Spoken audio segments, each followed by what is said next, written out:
ಕಾಕತಾಳೀಯವೋ ಅಥವಾ ದೈವನಿಶ್ಚಯವೋ ಎರಡೂ ಗೊತ್ತಿಲ್ಲ. ಕಾಕತಾಳೀಯ ಚಿತ್ರ ನಿರ್ಮಾಪಕರು ಹೋಮ ಹವನ ಮಾಡಿದ್ದಿದ್ದು, ದೈವನಿಶ್ಚಯ ಕಾಂತಾರ ದೈವದ ವಿಷಯ. ಹಾಗಾಗಿ ಮುತ್ತಿನಂಥ ಮಾತು. ಯಾಕೋ ಜನ ನಮ್ಮ ಥಿಯೇಟರ್ಗಳಿಗೆ ಬರ್ತಾ ಇಲ್ಲ, ನಮ್ಮ ಚಿತ್ರರಂಗ ಸೊರಗಿ ಹೋಗ್ತಾ ಇದೆ ಅನ್ನೋ ಒಂದು ಆತಂಕದಲ್ಲಿ ಅವರವರ ನಂಬಿಕೆಗಳಿಗೆ ಆಧಾರದ ಮೇಲೆ ಒಂದು ಕಡೆ ಚಿತ್ರರಂಗ ಮೊನ್ನೆ ಹೋಮ ಹವನಗಳನ್ನು ಮಾಡಿದರೆ, ಇವತ್ತು ಹಬ್ಬದ ದಿನದಂದೇ ಕನ್ನಡ ಚಿತ್ರರಂಗಕ್ಕೆ 4 ಪ್ರಶಸ್ತಿಗಳು ಅಥವಾ ಹೆಚ್ಚು ಇನ್ನು ಬೇರೆ ಬೇರೆ ಚಿತ್ರಗಳಲ್ಲೂ ಬಂದಿದೆ. ಮುಖ್ಯವಾಗಿ ಕ್ಲಾಪ್ಸ್ ಹೊಡಿರಿ, ಸುಮ್ಮನೆ ಕೂತಿರಲ್ಲ. 70ನೇ ರಾಷ್ಟ್ರೀಯ ಚಲನಚಿತ್ರ ಪ್ರಶಸ್ತಿ ಪಟ್ಟಿ ಪ್ರಕಟವಾಗಿದೆ. ದಿನಾನುವೆ ಈ ರಾಜಕಾರಣಿಗಳದ್ದು ಏನೋ ಕಚಪಿಚ ನೋಡಿ ನೋಡಿ ನೋಡಿ ಸಾಕಾಗಿ ಇವತ್ತೊಂದು ಸ್ವಲ್ಪ ಭಿನ್ನವಾಗಿ ಈ ಸುದ್ದಿ ಮಾತಾಡೋಣ ಅಂತ ನಮ್ಮ ಐಡಿಯಾ. Real entertainment.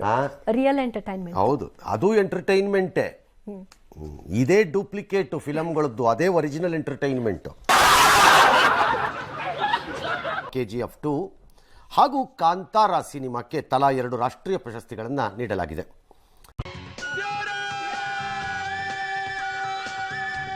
ಸದ್ಯಕ್ಕೆ ನಟ ರಿಷಬ್ ಶೆಟ್ಟಿ ನಮ್ಮ ಜೊತೆ ಸಂಪರ್ಕಕ್ಕೆ ಬರ್ತಾ ಇದ್ದಾರೆ.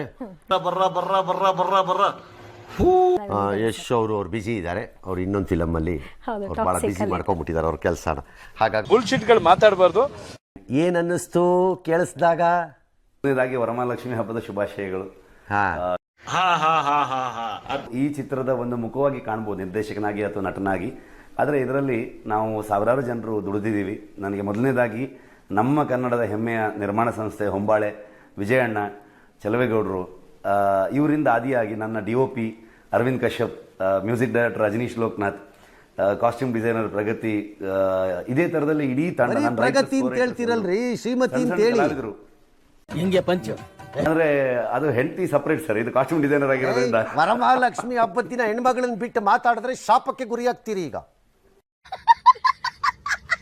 ನಾನೊಂದು ಮಕ್ಕಳು ಸಿನಿಮಾ ಮಾಡಿದ್ದೆ, ಸರ್ಕಾರಿ ಹಿರಿಯ ಪ್ರಾಥಮಿಕ ಶಾಲೆ ಅಂತ. ಕರೆಕ್ಟ್. ಅದಕ್ಕೆ ಬೆಸ್ಟ್ ಚಿಲ್ಡ್ರನ್ಸ್ ಫಿಲ್ಮ್ ಅವಾರ್ಡ್ ಬಂದಿತ್ತು. ಅದು ಕೂಡ ವರಮಹಾಲಕ್ಷ್ಮಿ ಹಬ್ಬದ ದಿನನೇ ಬಂದಿತ್ತು. ಹಾಗಾಗಿ ಎಲ್ಲ ಒಂದು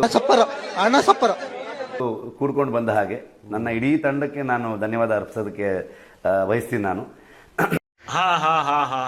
ಮೊದಲು ನನಗೆ ಆಸೆ ಇದ್ದಿದ್ದು ಇದು ಕನ್ನಡದಲ್ಲೇ ಆಗ್ಬೇಕು ಈ ಸಿನಿಮಾ ಅಂತ. ಕನ್ನಡದಲ್ಲೇ ಮಾಡಿದ್ವಿ ನಾವು. ಕನ್ನಡಿಗರು ಇದನ್ನ ದೇಶ ವಿದೇಶದವರೆಗೆ ಇದರ ಸುದ್ದಿಯನ್ನು ತಲುಪಿಸಿ ಬೇರೆ ಬೇರೆ ಭಾಷೆ ಹೋಗುವಾಗ ಮಾಡಿದ್ದು ಮೊದಲು ಕನ್ನಡಿಗರು. ಅವ್ರಿಗೆ ಯಾವತ್ತೂ ಋಣಿಯಾಗಿರ್ತೀನಿ ನಾನು.